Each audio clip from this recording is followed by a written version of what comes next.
ఎవడు అడ్డుపడ్డా అభివృద్ధి ఆగదన్నారు ముఖ్యమంత్రి రేవంత్ రెడ్డి. ప్రభుత్వ ప్రాధాన్యత ప్రాజెక్టులేవి ఆగవన్నారు. అభివృద్ధిని అడ్డుకునే బీజేపీ బీఆర్ఎస్ నేతలను మూసీలో తొక్కాలని పిలుపునిచ్చారు. నల్గొండ జిల్లాలో పర్యటించిన రేవంత్ పలు అభివృద్ధి కార్యక్రమాలకు శ్రీకారం చుట్టారు. ఎస్ఎల్బీసీని 2 ఏళ్లలో పూర్తి చేసి జాతికి అంకితమిస్తామన్నారు మంత్రులు.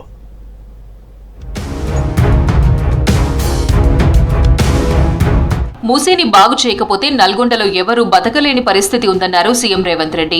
ప్రాజెక్టును అడ్డుకునే వాళ్లకు గోరీ కట్టాల్సిన బాధ్యత ప్రజలదేనన్నారు. ఎవరు అడ్డుపడ్డా సోషల్ మీడియాలో ఎన్ని దుష్ప్రచారాలు చేసినా మూసీ ప్రాజెక్టు ఆగదన్నారు. మూసీ ప్రాజెక్టును అడ్డుకునే బీఆర్ఎస్ బీజేపీ నేతలను ఎక్కడికక్కడ నిలదీయాలని ప్రజలకు పిలుపునిచ్చారు రేవంత్. ఈ రోజు మూసీ ప్రాజెక్టును కట్టడం ద్వారా ఈ నల్గొండను అభివృద్ధి పదం వైపు నడిపించి కాలుష్యం లేని కలుషితం లేని నీరును మీ ప్రాంతానికి ఇవ్వడం ద్వారా ఇండస్ట్రియల్ పొల్యూషన్ నుంచి మిమ్మల్ని కాపాడడం ద్వారా మూసీ కట్టి తీరుతాం. మూసీ కట్టే బాధ్యత నాది. నల్లగొండకు విముక్తి కలిగించే బాధ్యత నాది. ఎవరైనా అడ్డం వస్తే అడ్డం వచ్చేటోళ్ళ సంగతి చూసే బాధ్యత మీది. అదొక్క బాధ్యత మీరు తీసుకోండి. ఏడాది పూర్తవుతున్నా ప్రధాన ప్రతిపక్ష నేత కేసీఆర్ ఎందుకు బయటకు రావట్లేదని ప్రశ్నించారు ముఖ్యమంత్రి. ఓడిపోతే కుంగిపోవడం, గెలిస్తే పొంగిపోవడం కరెక్టేనా అని అడిగారు. 10 ఏళ్ల ముఖ్యమంత్రి అనుభవాన్ని ప్రజల కోసం ఉపయోగించరా అని నిలదీశారు. ఓ గాలి బ్యాచ్ ను తయారు చేసి ఊరి మీదకు వదిలారని విమర్శించారు. 40 సంవత్సరాల ప్రజా జీవితంలో 4 కోట్ల ప్రజలు మీకు అండగా నిలబడి మిమ్మల్ని మోస్తే శాసనసభలో ప్రతిపక్ష కుర్చీ ఖాళీగా ఉండడం ఈ తెలంగాణ సమాజానికి ఏమి సమాధానం చెప్తారు మీరు అని అడుగుతున్నా. నేను ఒకటే సూచన చేయదలుచుకున్నా. గెలిస్తే ఉప్పొంగిపోవడం, ఓడిపోతే కుంగిపోవడం, కుంగిపోయి ఫామ్ హౌస్ లో పడిపోవడం మీ స్థాయికి మీ గౌరవానికి తగ్గదు. నల్గొండలో పెండింగ్ ప్రాజెక్టులన్నీ పూర్తి చేసే బాధ్యత తనదన్నారు రేవంత్. గత ప్రభుత్వం ఎస్ఎల్బీసీ పూర్తి చేసి ఉంటే నల్గొండకు ఫ్లోరైడ్ సమస్య ఉండేదే కాదన్నారు. ఉమ్మడి రాష్ట్రంలో కంటే తెలంగాణలోనే నల్గొండ జిల్లా ఎక్కువ వివక్షకు గురైందన్నారు రేవంత్. మీ బిడ్డనే మీ నాయకుని ఉత్తమ్ కుమార్ రెడ్డి గారిని ఈ రోజు సాగునీటి పారుదల శాఖ మంత్రిగా చేసి మీ జిల్లాలో ఉండే పెద్ద ప్రాజెక్టులు కావచ్చు, చిన్న ప్రాజెక్టులు కావచ్చు, కానీ ఖచ్చితంగా మీ ప్రాజెక్టులు పూర్తి చేయడానికి అవసరమైన నిధులు ఎన్ని కావాలన్నా ఎన్ని వేల కోట్ల రూపాయలైనా అడగవలసిన అవసరం లేదు. మీరు బాజాప్తా తీసుకోండి అని మా ఆర్థిక మంత్రి ఉప ముఖ్యమంత్రి వర్యులు బట్టి విక్రమార్క గారు ఈ రోజు అనుమతి ఇచ్చిండ్రు. ఎస్ఎల్బీసీ టన్నెల్ పనులు యుద్ధ ప్రాతిపదికన పూర్తి చేస్తామన్నారు డిప్యూటీ సీఎం భట్టి విక్రమార్క. 5,000 కోట్ల రూపాయలతో ఇంటిగ్రేటెడ్ రెసిడెన్షియల్ స్కూళ్లు నిర్మించబోతున్నామన్నారు. విద్య, వైద్యం, నీటిపారుదలపై ప్రభుత్వం ఫుల్ ఫోకస్ చేసిందన్నారు భట్టి. ప్రణాళికాబద్ధంగా రాష్ట్ర అభివృద్ధి కోసం ముందుకెళ్తున్నామని చెప్పారు. ఓ పక్కన నీళ్లు, ఇంకొక పక్కన కరెంటు, ఇంకో పక్కన ప్రజల కోసం ఉపయోగపడేటువంటి ప్రజా వైద్యశాలని మూడింటిని కూడా ఈ రోజు నల్లగొండ జిల్లా ప్రజలకి అందించి ఇక్కడ ఈ రాష్ట్ర ముఖ్యమంత్రితో పాటు యావత్ మంత్రిమండలి ఇక్కడికి వచ్చి ఒక పెద్ద కార్యక్రమానికి ప్రజలకి అంకితం చేసి ముందుకు వెళ్తా ఉన్నాం. ఎస్ఎల్బీసీ టన్నెల్ని సంపూర్ణంగా పూర్తి చేస్తాం. ప్రతి నెల వాళ్ళు చేసిన పనులకి బిల్లు ఇవ్వటానికి రాష్ట్ర ప్రభుత్వం సిద్ధంగా ఉందని చాలా స్పష్టంగా చెప్పాం. నల్గొండను బంగారు కొండగా మార్చే బాధ్యత తనదన్నారు మంత్రి కోమటిరెడ్డి వెంకటరెడ్డి. 2 ఏళ్లలో ఎస్ఎల్బీసీ ప్రాజెక్టును పూర్తి చేస్తామని హామీ ఇచ్చారు. కేసీఆర్ గురించి మాట్లాడడం దండగని, స్థానిక సంస్థల ఎన్నికల్లో ఆ పార్టీని క్లీన్ స్వీప్ చేస్తామని చెప్పారు. 9.5 కిలోమీటర్ల టన్నెల్ పనులు త్వరలో పూర్తి చేసి ఎస్ఎల్బీసీని జాతికి అంకితం చేస్తామన్నారు మంత్రి ఉత్తమ్. ఈ ప్రాజెక్టుతో 3 లక్షల ఎకరాలకు నీళ్లిస్తామని చెప్పారు. ఈ రోజే బ్రాహ్మణ వెళ్లే ప్రాజెక్టు కూడా వారి చేతుల మీదుగా ఇప్పుడే శంకుస్థాపన చేసి రైట్ లెఫ్ట్ కెనాల్ కూడా చేసి 3-4 మాసాలలో అక్కడ కూడా 1 లక్ష ఎకరాల నీళ్ళు ఇవ్వడం జరుగుతుంది.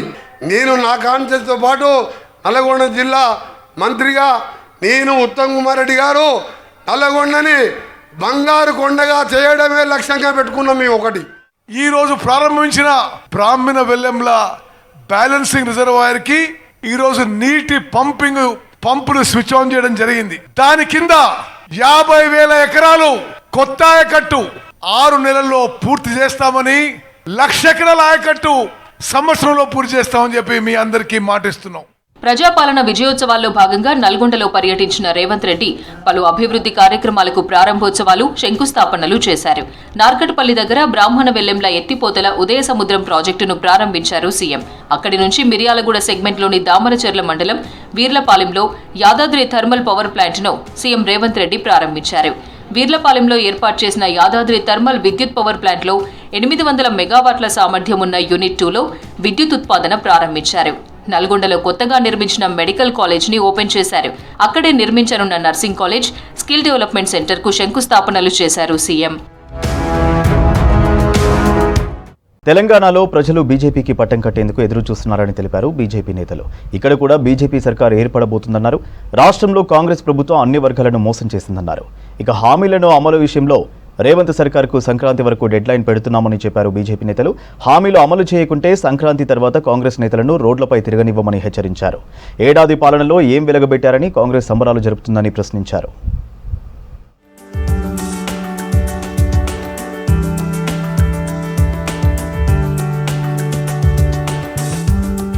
తెలంగాణలో బీజేపీ సర్కార్ ఏర్పడబోతుందన్నారు ఆ పార్టీ జాతీయ అధ్యక్షుడు జేపీ నడ్డా. ఇక్కడ బీఆర్ఎస్ కాంగ్రెస్ ప్రభుత్వాలను చూసిన ప్రజలు వచ్చే రోజుల్లో బీజేపీకి పట్టం కట్టేందుకు ఎదురు చూస్తున్నారని తెలిపారు. అందుకు లోక్సభ ఎన్నికల ఫలితాలే నిదర్శనమన్నారు నడ్డా.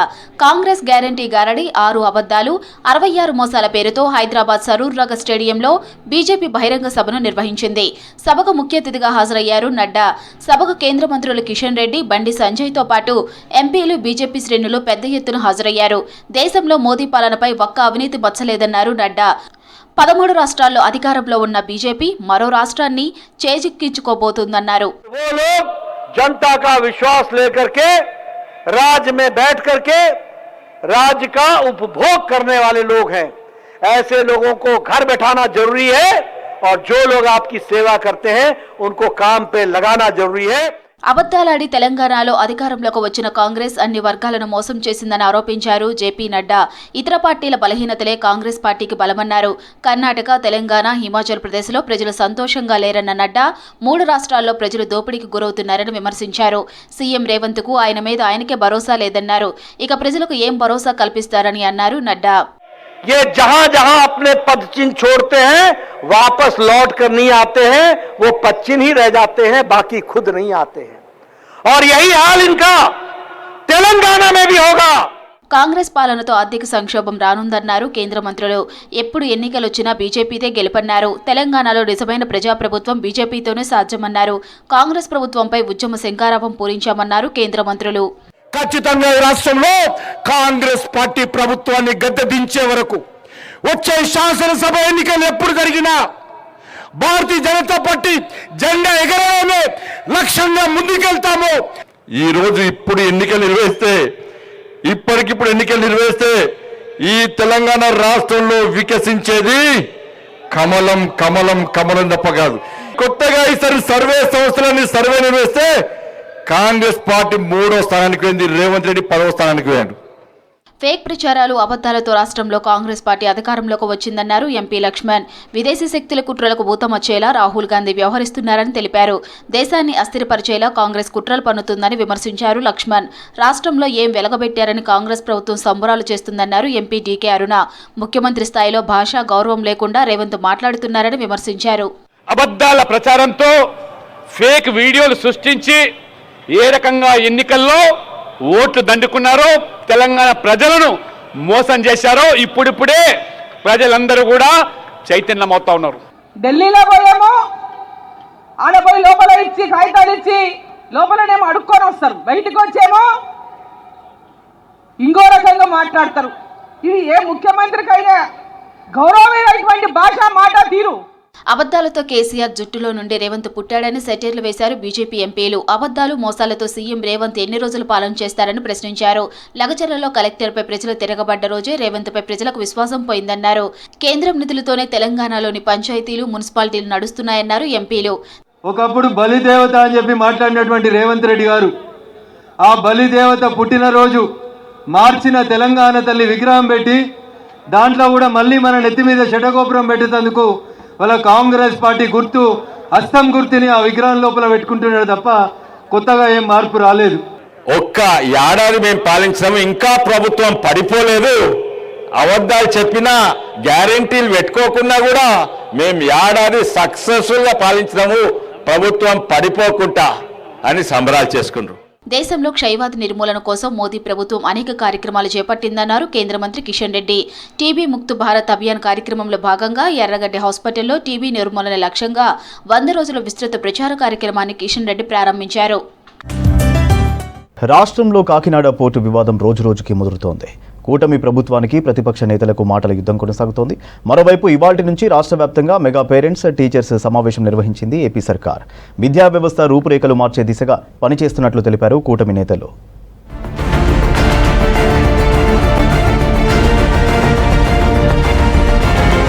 రాష్ట్రంలో మామిడి పండిస్తున్న రైతులకు గుడ్ న్యూస్ చెప్పింది ఏపీ సర్కార్.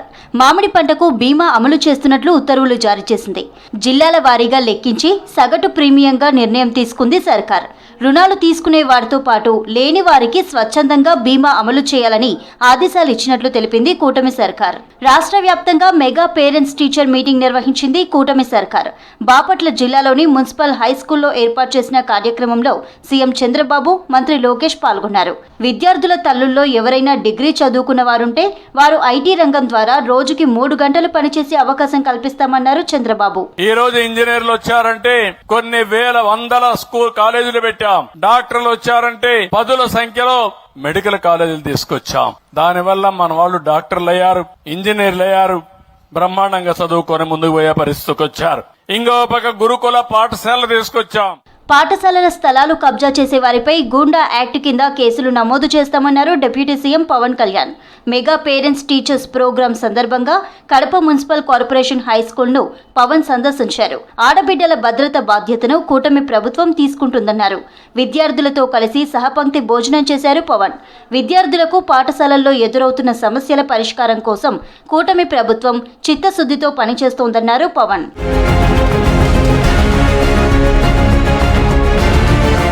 6 నెలల్లో మెగా డిఎస్సీ నిర్వహించి టీచర్ పోస్టులను భర్తీ చేస్తామన్నారు మంత్రి లోకేష్. రాజకీయాలకు అతీతంగా విద్యా వ్యవస్థను తీర్చిదిద్దుతామన్నారు. సీఎం చంద్రబాబు ఆలోచనలతో ఏపీ మోడల్ విద్యా వ్యవస్థ రూపుదిద్దుకోనున్నట్లు తెలిపారు. విద్యార్థులకు చదువుతో పాటు నైతిక విలువలపై పాఠాలు చెప్పాలని టీచర్లకు సూచించారు మంత్రి లోకేష్. పుస్తకాల్లో కూడా మహిళల్ని గౌరవిస్తాం కానివ్వండి, ఇంటి పనులు కూడా సమానంగా ఇద్దరు చేయాలనేది పుస్తకాల్లో పెట్టబోతున్నాం. వచ్చే సంవత్సరం నుంచి అది కూడా చేస్తున్నాం. ఇంతేకాకుండా ఆడ మగ సమానం అనేది పిల్లలకి పాఠశాలల్లోనే నేర్పిస్తామని ఈ సభాముఖంగా తల్లిదండ్రులందరికీ నేను హామీ ఇస్తున్నా. ఇప్పుడే గౌరవ ముఖ్యమంత్రి గారు చెప్పినట్లు పిల్లల్లో నైతిక విలువలు చాలా చాలా అవసరం. చంద్రబాబు హయాంలో ఏడీపీ నుంచి సుమారు 380 కోట్లు తెచ్చి పోర్టు కట్టారన్నారు కాకినాడ జిల్లా వైసీపీ అధ్యక్షులు కురసాల కన్నబాబు. ఆ పోర్టు నిర్వహణకు సింగపూర్ కంపెనీలు తీసుకొచ్చి అందులో చంద్రబాబు బినామీ కేవీ రావును చేర్చారన్నారు. కేవీ రావు నిర్వహణలోనే అక్రమ రవాణా జరుగుతోందని గతంలో పవన్ కళ్యాణ్ కూడా ఆరోపించారన్నారు. నేడు అధికారంలోకి రాగానే అరబిందో మీద, వైసీపీ మీద కావాలని తప్పుడు ప్రచారం చేస్తున్నారన్నారు కన్నబాబు. పోర్టును ఎందుకు నిర్వహించలేదు? పక్కన ఉన్న యాంకరేజ్ పోర్టుని అయితే రాష్ట్ర ప్రభుత్వం నిర్వహిస్తుందంట. ఈ డీప్ వాటర్ పోర్టుని మాత్రం నిర్వహించలేదంట. అంతకుముందు నాకు తెలిసి కేవీ రావు గారు అని ఆయన సినిమా రంగంలో ఉన్నాడు. ఆయన నిర్వహించగలుగుతారు ఈ పోర్టుని ప్రభుత్వం నమ్మింది. ఆ రోజు చంద్రబాబు గారు నమ్మారు. పక్కన ఉన్న యాంకరేజ్ పోర్ట్ ఏమో ప్రభుత్వం చేతిలో ఉంది. డీప్ వాటర్ పోర్టును మాత్రం ఈ ప్రభుత్వం నడపలేదు కనుక వేరే ఒక కంపెనీకి, ఎలాంటి అనుభవం లేని కంపెనీకి ఇచ్చేశారు. అది కూడా ఎవరినో తీసుకొచ్చి వాళ్ళకి ఇచ్చినట్టు ఇచ్చి జాయింట్ వెంచర్ చేసి వాళ్ళని బయటికి పంపించి ఆ తర్వాత దీనికి కేటాయించారు. ఇక రేషన్ బియ్యం అక్రమాలపై విచారణకు స్పెషల్ సిట్ వేయడం సంతోషకరమైన విషయమన్నారు PCC chief YS Sharmila. Solar విద్యుత్ ఒప్పందాల్లో జరిగిన 1750 కోట్ల ముడుపులపై విచారణ ఎక్కడా అంటూ ఎక్స్లో పోస్టు చేశారు. బియ్యం మాఫియాపై పెట్టిన శ్రద్ధ అదానీ అక్రమ డీల్పై ఎందుకు పెట్టలేకపోతున్నారన్నారు. అధికారంలోకి రాగానే అన్ని నిజాలు నెగ్గు తెలుస్తామన్న చంద్రబాబు ఇప్పుడెందుకు మౌనంగా ఉంటున్నారని మండిపడ్డారు షర్మిల. ఎన్డీఏ సర్కార్ జీఎస్టీ పేరుతో పేదలను దోచుకుంటోందన్నారు ఎల్ఓపీ రాహుల్ గాంధీ. మరోసారి జీఎస్టీ పెంచేందుకు కేంద్రం సిద్ధమవుతోందన్నారు. బడా వ్యాపారులకు రాయితీలు ప్రకటించే కేంద్రం పేదలు, రైతులను పట్టించుకోవడం లేదన్నారు. బీజేపీతో ఎవరు జట్టు కట్టినా అవినీతి కేసులు మాయమవుతాయన్నారు కూటమి నేతలు. బాబ్రీ మసీదుపై శివసేన యూబీటీ కామెంట్స్తో ఎంబీఏ నుంచి వైదొలిగింది ఎస్పీ.